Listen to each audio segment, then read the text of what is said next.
Alright, Zombies Gamers, today I kind of wanted to show you guys some really bad lists I found online. I know recently a lot of people have come out with their fair share of terrible, zombies lists. Best zombies map of all time. Kino der Toten Black Ops 1. But I haven't seen anybody talk about these website publications that have done terrible lists, such as I saw one from Screen Rant, there's one from Charlie Intel, and there's one from Esports Talk that I'm going to show you guys today, and I think they're pretty funny. Now, to get out of the way, obviously, I have a bias here because I grew up playing zombies, and you know, it was like I got involved in the zombies cult in middle school and all that stuff. And it would probably be good for me to mention as well that I'm not intending to, you know, make a hit piece on the people that have written these articles, and I'm not intending to like harass them or anything.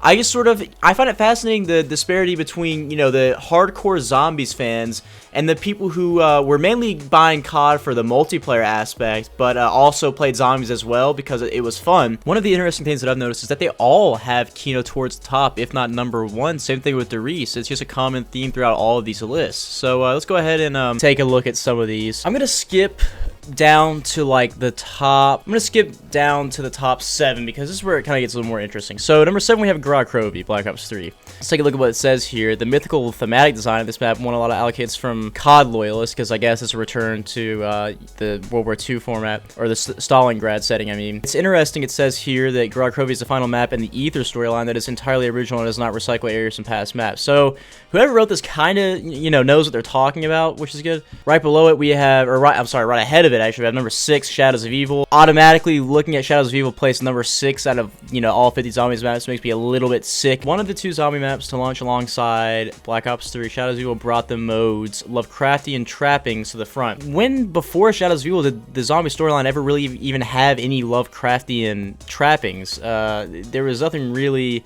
Lovecraftian about it before that. Sure, it was weird, but there wasn't any sort of, you know, cosmic horror. See, Shadows of Evil is often celebrated for its impeccable art direction and it remains one of the most visually stunning maps of all time, and I 100% agree with that. Plus, it's just everything about that map. It checks all the boxes. Now, this sentence is interesting to me. They say it introduced the fan favorite Widow's Wine perk, which was so crucial to gameplay that some fans valued it over the series staple Juggernog. Can someone point me to some of those fans? I don't think I've ever met or heard any fan ever say anything like that. I don't know who this guy was playing with. The number 5, Der Eisendrache. I actually think I may prefer Shadows of Evil to Der Eisendrache, yeah, but I 100% understand people, you know, liking Der Eisendrache more than Shadows of Evil as long as it's, you know, in the top 5. But this, interesting enough, that, you know, Der Eisendrache is only number 5 here. So here's another funny sentence. They say this map uses Black Ops 3's gameplay systems, but that actually works in its favor, lending it a unique kind of simplicity. Why does it say but that works in its favor? What about Black Ops 3's gameplay systems would not work in a map's favor? This is how I know that this person is one of the people who always wishes zombies to go back to the old days where it was really simple and that it wasn't very involved, and you know, I'm sorry, I get sick trying to say that because it's such a terrible opinion. Now number 4, Derice, above Der Eisendrache, above Shadows of Evil, above Gorod, above Call of the Dead, above Ancient Evil. Okay, yes, this person is very, very obviously an old head zombies fan, or, you know, not really a zombies fan, but an old head COD fan, who just wanted zombies there just so they could have a little extra thing to play. Now, obviously, you know, they're praising Derice's, innovations, which are very important. Another great sentence right here. Appearing in World at War, Black Ops, and Black Ops 3, we've got to give the nod to the BO3 Zombies Chronicle remaster, as it's a much more approachable version of a map that was fairly broken when it initially debuted more than 10 years ago. Derice wasn't in Zombies Chronicles. It was released on BO3 under the name The Giant as a remaster that you could get by buying the season pass. So I don't know, you know, how that slipped by. I don't know if anybody even proofreads this. They probably do, but you know, who cares? Number 3, Origins. So, you know, a little interesting skip. So we've got like Garage, Shadows, Der Eisendrache, you know, all lumped together as they usually are in most normal map rankings. Then Derice out of nowhere, number 4, and then now we got 3, Origins. Just number 3 though. And number 2 we've got Mob of the Dead. Fantastic map, obviously. I also prefer Mob of the Dead to Origins as well. And of course, number 1, Kino der Toten. Everybody loves Kino der Toten. And of course, they say the best thing about this map is that it's beginner friendly, has limitless replayability, which is just wrong, and there's a really moody and cinematic feel of the entire map, blah, blah, blah. Okay. Arguably one of the most gratifying zombie maps, as nothing compares to gathering up a horde of zombies and blowing them all away with the thunder gun.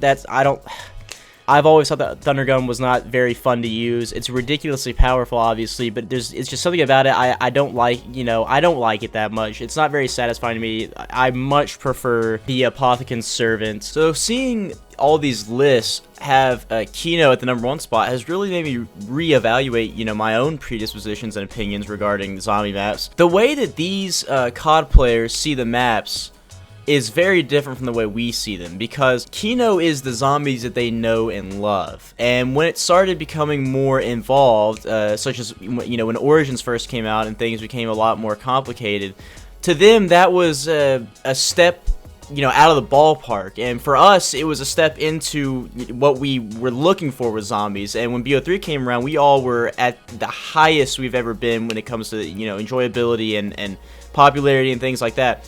But I guess for these fans, their prototype of zombies didn't align with the new, more interesting direction that BO3 had brought it. So I guess we can't be too upset with these guys for having Kino up at the top, because they're the majority, I would say. We're just the highly integrated zombie community, hardcore fans, which are a minority. The next list I came across was from Charlie Intel.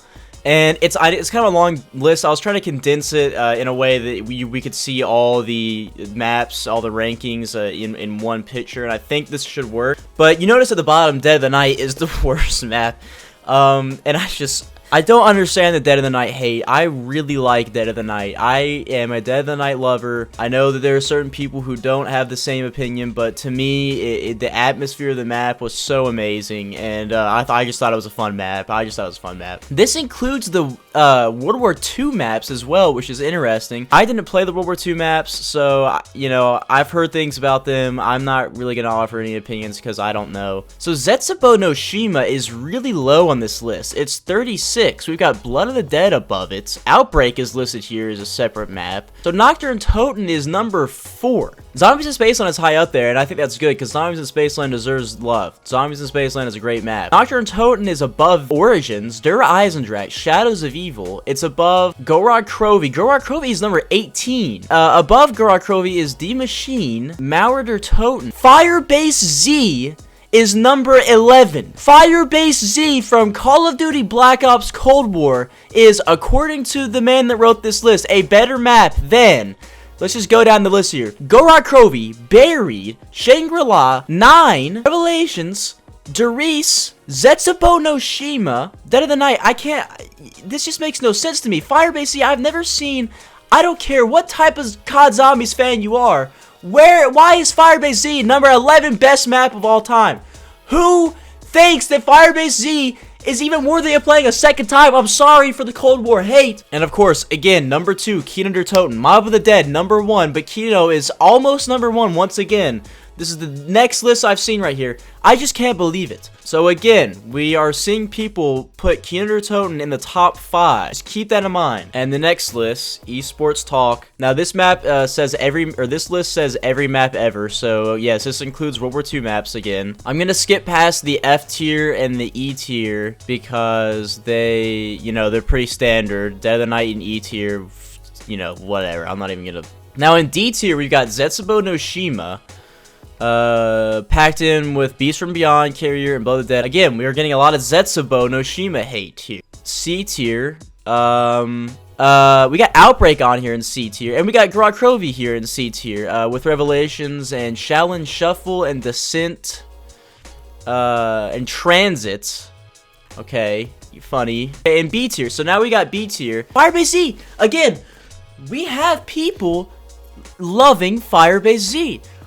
Where is this coming from? Firebase Z is like the most boring COD Zombies map, second to like Noct and Shinonuma. Now these maps, this list has a lot more like content when it comes to like explanations for the maps and why they're ranked the way they are. And I'm gonna take a look at some of these once we get to the top here. Die Rise lumped in with Origins and Shadows of Evil and Der Eisendrache. I mean, this is just really interesting. Okay, and then in honorable mentions, we got Outbreak, which was listed as a C tier. Okay, whatever. It's in here twice. I don't care. S tier. Right off the bat, Ascension. Better than Der Eisendrache, Origins, Shadows of Evil. Okay, so let's take a look at some of the rationale here. The map design is phenomenal, with the same philosophy behind the map design with Kino der Toten. Okay, we didn't. I guess we didn't play Keynote or Tote. I don't know what map that is. Then it says, however, it's split into 3 different areas. Completing a section of the map has the players caught in the lunar lander. Okay, it talks about the monkeys as well. Talks about how it's the first map to have an Easter egg quest. And then it says, in this edition, combined with its stellar map design and extremely high value as a map, makes it one of the best Call of Duty maps in the Black Ops Zombies series, hands down. Okay, put those hands back up for a second. I always find myself playing Ascension anytime I boot up either Black Ops 1 or Black Ops 3. Nuketown Zombies in S tier. This is fascinating because in the Zombies community, there are Nuketown lovers and there are Nuketown haters, and I am a Nuketown indifferenter. This guy loves it. Says, I would claim that Nuketown Zombies is the perfect Zombies map for both casual and hardcore players. He then says, while it's not like the original map with multiple doors and massive rocks from the nuclear blast blocking some of the main choke points from the map, the edits made to Nuketown turn it into the perfect Zombies map. This included places like the garage being locked, as well as the truck holding a myriad of wall buys. You mean like 1 wall buy? Or 2? There was 2 wall buys in there at most. Anyway, and powerful items right from the start, only to be blocked off by a 3,000 point barrier. He says Nuketown is the perfect casual Zombies map, and a whole reason I reinstalled Black Ops 2. And then we've got Mob of the Dead S tier. He has written a lot about this. Okay, there is a lot here. So he basically just like explains everything that the map has going for it and all the stuff like that, and you know, all the features in the map and stuff. So if you want to read all that, you can. I mean, it's all there. And while editing this video, I came across one more by the gamer, one more list. And would you take a guess what number 1 is?